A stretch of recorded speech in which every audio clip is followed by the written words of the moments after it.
Ces dernières années, il y a eu une augmentation notable de femmes ayant divorcé de leur mari. Et de tous ces divorces, 70 à 80% ont été initiés par les femmes. Il y a également un nombre alarmant de femmes allant sur les réseaux comme TikTok pour confesser que si elles sont divorcées de leur mari, ce n'est pas parce qu'il leur a fait du tort ou autre, mais parce qu'elles n'étaient plus heureuses. 70% des divorces sont initiés par les femmes. Et en tant qu'avocate spécialisée en divorce, je peux vous dire que si ces femmes divorcent de leur mari, ce n'est pas par ingratitude ou par ennui, mais parce qu'elles sont fatiguées de tout faire. Si vous êtes dans un mariage misérable et que vous songez au divorce, faites-le, vous ne le regretterez pas. Ce que vous regretterez par contre, c'est rester dans ce mariage plus longtemps que vous ne le souhaitiez et lui donner des années et des années qui auraient dû être à vous. Ma femme m'a récemment dit qu'elle voulait divorcer. Elle a dit que ça ne marchait plus et qu'elle n'était pas heureuse. Blablabla. Je ne l'ai jamais trompée, je ne la battais pas. Elle n'était juste plus heureuse. La culpabilité que vous ressentez n'est pas de la culpabilité en réalité. Parce que la culpabilité signifie que tu fais une chose répréhensible, mais vous ne faites rien de mal. En fait, c'est de la gêne que vous ressentez, car vous êtes sur le point de prendre une décision que l'autre n'acceptera pas. Si votre mari est un mec bien, mais que vous êtes prête pour le divorce, ça ne fait pas de vous une mauvaise personne. Ne laissez pas la culpabilité vous arrêter. Vous lui rendez pas service en restant avec lui. Tu ne feras qu'éprouver du ressentiment envers lui. La relation n'a même pas besoin d'être toxique pour valider ton envie de partir. Vous n'avez pas besoin que la relation soit toxique ou abusive pour justifier le fait que vous ayez décidé de partir. C'était là, mon futur était solidifié. J'étais à l'aise pour le reste de ma vie. Peut-être pas dans ma tête, mais financièrement j'étais bien. Et j'ai tout laissé tomber pour être heureuse. Peut-être est-ce moi. Peut-être suis-je le problème. Tout le monde croit que je gère ce divorce comme une pro, mais c'est faux. Je ne vais pas bien du tout. Peut-être aurais-je dû rester. C'était stable dans tous les autres aspects. Je veux dire, est-ce que ma santé mentale est si importante que ça? Tous ces faux semblants sur comment nous, les femmes, on s'en sort mieux après le divorce. Je pense que j'étais en état de choc. Okay, maintenant, tout ça devient très réel et je ne sais pas. Je ne sais pas à quoi ma vie ressemblera désormais. Mais malgré la douleur de la situation, je ne me souviens que des bons moments. Bonjour à tous et bienvenue dans cette nouvelle vidéo. Alors le thème de la semaine étant le jumeau maléfique du mariage, à savoir le divorce, et après avoir donné mon opinion dessus dans la vidéo précédente, je me suis dit qu'il serait quelque peu intéressant d'écouter ce que d'autres femmes ont à dire sur le sujet. Et là je ne parle pas des féministes qui essaient constamment de trouver des excuses aux comportements tous plus ridicules les uns que les autres de la gente féminine contemporaine. Je parle de ces femmes capables de voir les choses d'un point de vue objectif et rationnel. Et accessoirement celles s'étant rendues compte avec le temps à quel point la nouvelle façon de penser féminine, sans cesse poussée par les médias et les réseaux sociaux, chez les jeunes femmes aujourd'hui est toxique. Alors je vous présente cette femme, son nom est Erin Bird. Trouver une femme qui parle et dit les termes comme elle le fait dans cette vidéo est extrêmement rare, mais aussi parce que je trouve qu'il est également essentiel de mettre en lumière ce genre de femmes, afin que les jeunes femmes qui regardent la chaîne et surtout les féministes en commentaire voient que cette mentalité qualifiée de red pill et cette façon rationnelle et objective de voir les choses, qualifiée de rage par les féministes, n'est pas propre à la gente masculine. Beaucoup et de plus en plus de femmes, même parmi celles qui critiquaient cette façon de penser, se sont rendues compte avec le temps qu'en fait elle était fondée. C'est pas de la rage qu'en même temps clamer ces personnes dénuées d'esprit critique, mais de la pure logique découlant de la pure réalité. Alors sans plus tarder, c'est parti. Avez-vous déjà rencontré quelqu'un qui semblait tout avoir, une vie parfaite, un compagnon parfait, des enfants merveilleux, de la stabilité, et pourtant elles sentent que quelque chose leur manque? De plus en plus de femmes postent des vidéos dans lesquelles elles expliquent pourquoi elles ont divorcé de leur mari, choisissant leur propre bonheur aux dépens du reste. On n'entend jamais la version de l'homme dans leur histoire, et franchement, c'est pas étonnant que beaucoup d'hommes ne soient plus du tout disposés à se marier aujourd'hui. On peut voir partout aujourd'hui ces vidéos de femmes qui ont détruit leur foyer pour aucune raison valable, et forcément, de moins en moins d'hommes veulent courir le risque.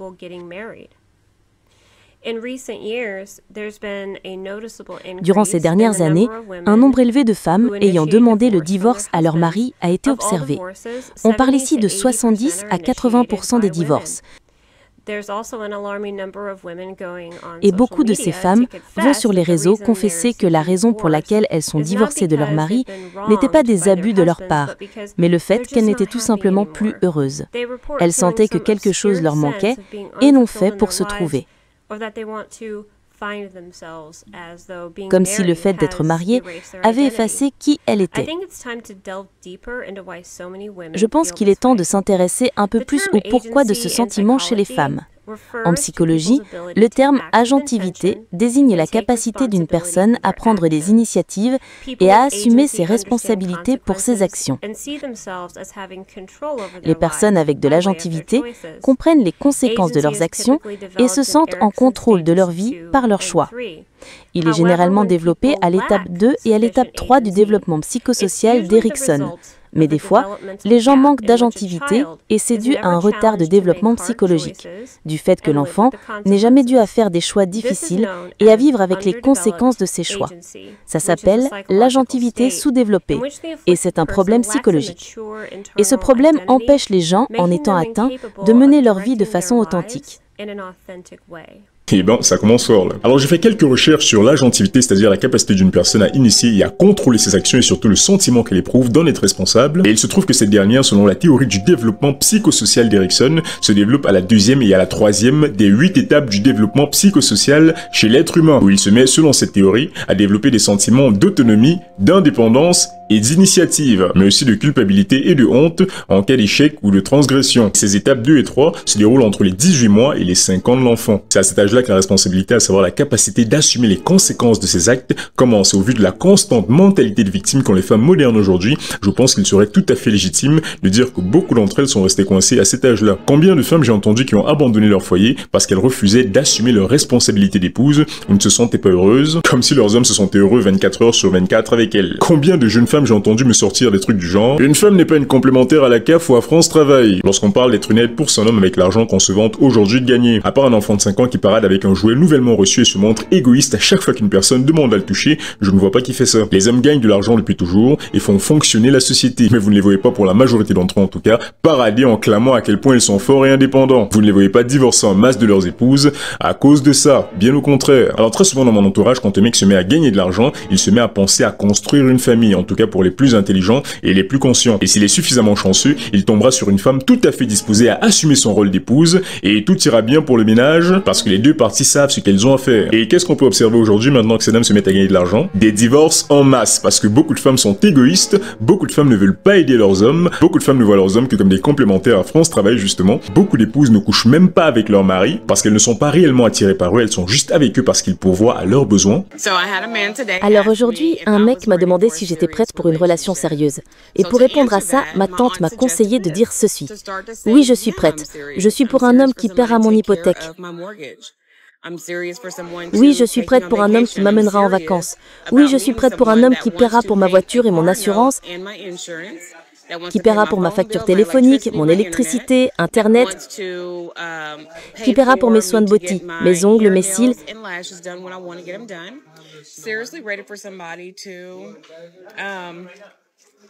qui mettra de l'essence dans ma voiture tous les dimanches et qui serait prêt à être un beau-père.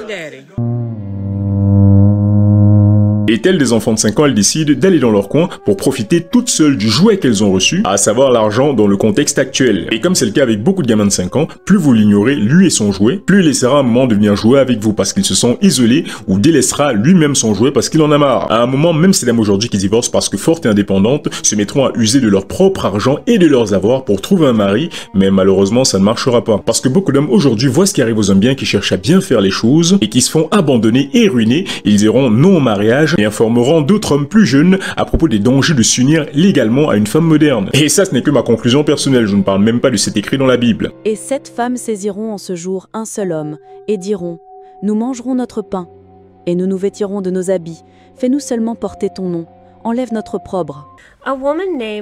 Une femme du nom de Camille White a fait une vidéo sur TikTok expliquant pourquoi elle décide de divorcer de son mari avec qui elle était mariée depuis 10 ans.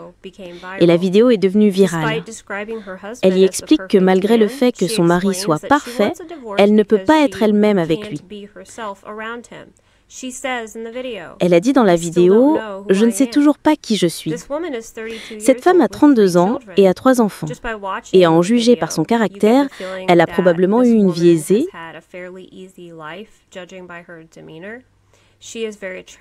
Elle est jolie et je suis sûre que plus jeune, elle a eu le choix entre plusieurs hommes. Et elle a choisi celui qu'elle estimait être le meilleur choix. Alors j'ai fait quelques recherches sur la femme en question et voilà ce que j'ai trouvé.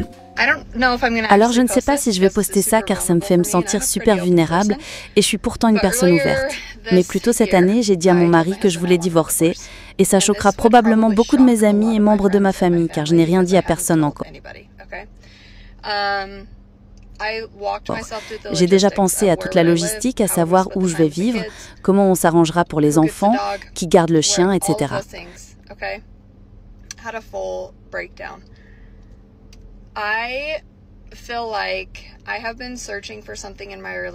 J'ai l'impression d'avoir passé mon temps durant cette relation de 10 ans à chercher quelque chose que nous n'avions pas. Et je tiens à le préciser, il n'y a rien à propos de cet homme que je n'aime pas.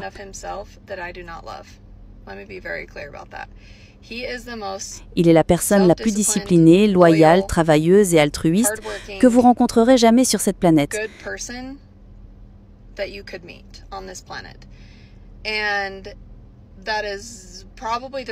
Et c'est probablement la raison pour laquelle je suis restée avec lui si longtemps. La relation que nous avons et ce à quoi j'espérais qu'elle soit ne concordent pas.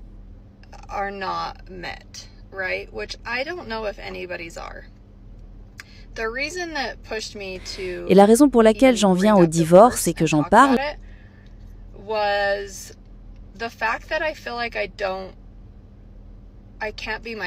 c'est que j'ai l'impression de ne pas pouvoir être moi-même avec mon mari. Et c'est assez étrange parce que j'ai 32 ans, j'ai 3 enfants, et je ne sais toujours pas qui je suis. Et lui dire « tu ne me laisses pas être moi-même » ou « tu ne m'aimes pas pour qui je suis » serait stupide car je ne sais pas moi-même qui je suis. Et j'essaie de le savoir tous les jours. Voilà, après 10 ans et 3 enfants avec un homme bosseur et loyal, pas un abuseur ou un alcoolique comme beaucoup aiment le rappeler en commentaire, elle a quand même décidé par elle-même de briser son foyer parce qu'elle ne sait plus qui elle est. Je crois que c'est l'excuse la plus pathétique que j'ai jamais entendue. Alors certaines m'ont fait la remarque en commentaire en disant que je prends toujours les pires cassos du net pour faire mes vidéos avec les femmes normales, je les laissais de côté. Mais voilà une femme normale, voilà la nouvelle normalité. Des femmes avec de bons maris qui ont pris soin d'elles pendant des années et qui décident du jour au lendemain de les quitter pour des raisons des plus ridicules et ô combien hilarantes. Si tu as une crise d'identité, ce que personnellement je trouve ridicule après 10 ans et 3 enfants, mais bon, admettons cette connerie, tu vas voir un psychiatre. Tu cherches à régler ton problème. Tu ne détruis pas ta famille, construite de surcroît, avec un homme bien. Cette femme en réalité n'a aucune autre raison de divorcer que l'ennui et la monotonie très souvent présents en relation de couple. Les montagnes russes émotionnelles lui manquent, il y a un homme là-dessous. Un homme! Un homme. Cette femme a une relation extra-conjugale et essaie de la camoufler derrière une crise d'identité. Alors je me suis également renseigné sur cette histoire de crise d'identité et il se trouve qu'elle touche très souvent des personnes proches de la quarantaine et le sentiment de vieillesse avec lequel elles doivent dealer les pousse très souvent à faire des choses idiotes pour essayer de retrouver leur jeunesse ou pour vivre des choses qu'elles auraient aimé vivre plus jeunes ou les revivre. Comme un homme de 40 ans qui décide de subitement s'acheter une voiture de sport et de porter des vêtements d'adolescent, ou une femme qui décide de divorcer de son mari pour une raison des plus ridicules, même si ce dernier est un homme bien, pour aller s'éclater avec des petits jeunes avec qui aucune forme de responsabilité n'est requise. Alors j'aimerais revenir à ce qu'elle a dit dans la vidéo. Déjà, elle dit qu'elle ne peut pas être elle-même dans la vidéo, pour ensuite dire qu'elle ne sait pas qui elle est. Mais si elle ne sait pas qui elle est, du coup, est-ce que ça ne veut pas dire qu'en fait, elle ne peut être elle-même à côté de personne, en fait? Elle se contredit toute seule. Et aussi le fait qu'elle blâme son mari pour son absence d'identité propre, alors que c'est une chose sur laquelle son mari n'a aucun contrôle. Si elle ne sait toujours pas qui elle est à 32 ans d'âge, c'est son problème à elle, pas celui de son mari. J'ai entendu d'autres femmes sur les réseaux dire exactement les mêmes choses pour justifier le fait qu'elles aient quitté leur mari, disant qu'elles sentaient que quelque chose manquait, sans être capables de dire avec précision ce dont il s'agissait. cette espèce d'entité abstraite qui, selon elles, leur permettra d'être enfin comblées et qu'elles pensent pouvoir atteindre en divorçant de leur mari.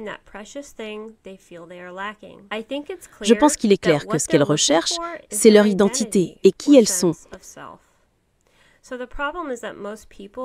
Beaucoup de personnes ne savent pas qui elles sont. Nous avons un problème de développement dans notre société. Beaucoup de personnes ne savent pas qui elles sont et cela cause énormément de problèmes. Les gens savent de moins en moins entretenir des relations de couple. Le dating est un cauchemar et les gens ne se marient plus. Et cela entraîne des problèmes comme l'absence de père dans les foyers et des foyers instables. Et les résultats qui en découlent sont la dépression, l'anxiété, l'addiction et la solitude chronique. Sans une identité, les gens ne savaient pas qui ils sont, ni en quoi ils sont bons. Quand les gens pensent que leur identité est directement liée à leur travail, leurs préférences sexuelles ou leur présence sur les réseaux sociaux, ça les rend fragiles, facilement vexables et incertains. Ça les met également dans un état de vulnérabilité mentale, les rendant facilement manipulables et même susceptibles avec le temps de développer une mentalité de culte. Ils sont également très réactifs, matrixés et tribales.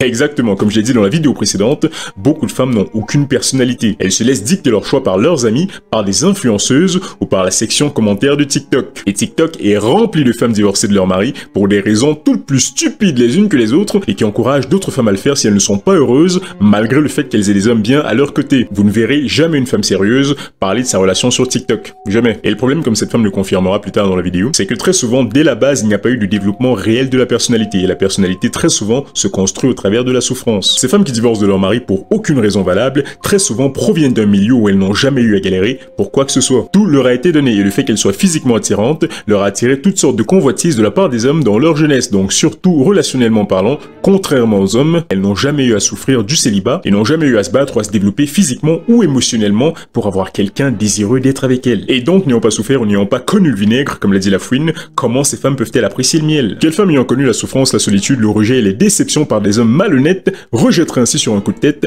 un homme qu'elle-même qualifie de parfait et avec qui elle a fondé une famille? Je n'en connais aucune. Quand des gens perdent la tête pour aucune réelle raison, c'est parce qu'ils n'ont jamais vraiment connu la souffrance. Parce que la souffrance, la vraie, vous fait arrêter d'agir comme si le monde vous devait le confort. Quand vous savez qui vous êtes, personne ne peut vous influencer car vous avez traversé l'enfer pour découvrir qui vous êtes réellement. Alors juste pour préciser, tous les traumas ne sont pas bénéfiques. Certains peuvent affecter votre psyché de façon vraiment très grave et causer des dommages permanents, comme en cas de stress post-traumatique par exemple. Mais ce sont les traumas suivis et canalisés qui permettent de s'en sortir et de devenir plus résilients et solides. Et c'est justement où je veux en venir. Si cette femme avait vraiment un problème, elle aurait cherché à le résoudre. Elle serait allée voir un psy, et un psy masculin de préférence. Mais là, elle se sert de son soi-disant problème pour divorcer, pour fuir ses responsabilités et aller faire la Java parce que c'est bien connu. Quand on a un problème d'identité en couple, la solution c'est de divorcer. C'est peut-être ça la solution au final. Peut-être que plus d'hommes devraient suivre cet exemple. Messieurs, la prochaine fois que vous vous sentez triste et confus, divorcez de vos épouses. C'est radical et ça marche. Les gens en général grandissent quand ils souffrent. Mais le féminisme aujourd'hui empêche les femmes d'avoir un feedback constructif sur leurs actions en leur disant que si elles se sentent mal ou ressentent de l'inconfort, c'est la faute des hommes ou du patriarcat qui les oppresse, résultant en une génération de femmes pensant qu'elles n'ont pas besoin de se remettre en question et qu'elles sont parfaites telles qu'elles sont. Des gens qui ne s'imaginent même pas avoir tort sur quoi que ce soit sont immunisés à l'introspection et au développement personnel. Cette femme n'est pas oppressée, elle est confuse, et le fait qu'elle blâme son mari du fait que la relation n'aille pas comme elle l'aurait souhaité,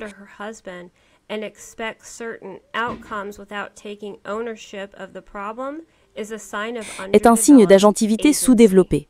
Alors je ne la connais pas personnellement, mais je me sers de sa vidéo comme exemple pour pointer du doigt un mindset qui détruit la société et les relations de couple. Elle divorce après 3 enfants avec cet homme. C'est triste. Je ne suis pas là pour lui faire la morale, mais j'utilise son cas pour analyser une tendance dangereuse qui se répand de plus en plus.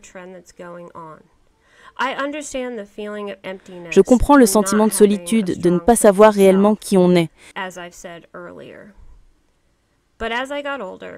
Mais en grandissant, j'ai pu développer une personnalité au travers de l'adversité. Et c'est pour ça qu'il est essentiel pour les gens d'affronter leurs peurs. Parce que même l'échec est une bonne chose s'il vous rapproche de la vérité.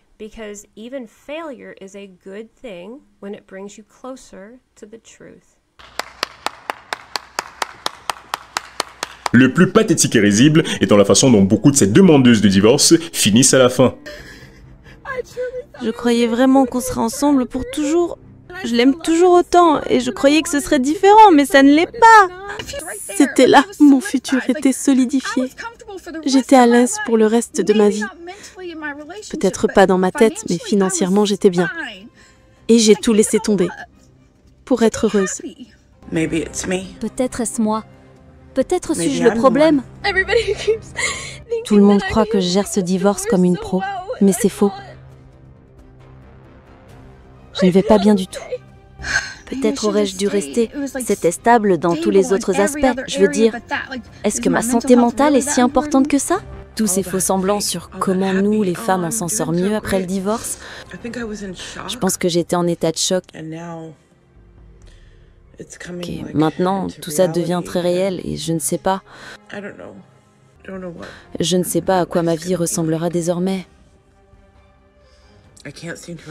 Mais malgré la douleur de la situation, je ne me souviens que des bons moments. Alors mesdames, surtout celles qui passent leur temps à me traiter de rageux en commentaire, si vous avez une explication logique s'il vous plaît à ce phénomène, dites-la nous en commentaire. En attendant, c'est tout pour cette vidéo, merci d'avoir regardé jusqu'au bout, pense à liker, à t'abonner et à commenter pour me dire ce que tu penses de tout ça. Ma chaîne gaming est en description, je fais des commentaires et des analyses de jeux une fois par mois, donc si ça vous dit, abonnez-vous. Et je vous dis à la prochaine, allez, ciao. J'ai 32 ans, j'ai 3 enfants. Et je ne sais toujours pas qui je suis. Et lui dire « tu me laisses pas être moi-même » ou « tu ne m'aimes pas pour qui je suis » serait stupide car je ne sais pas moi-même qui je suis. Et j'essaie de le savoir tous les jours.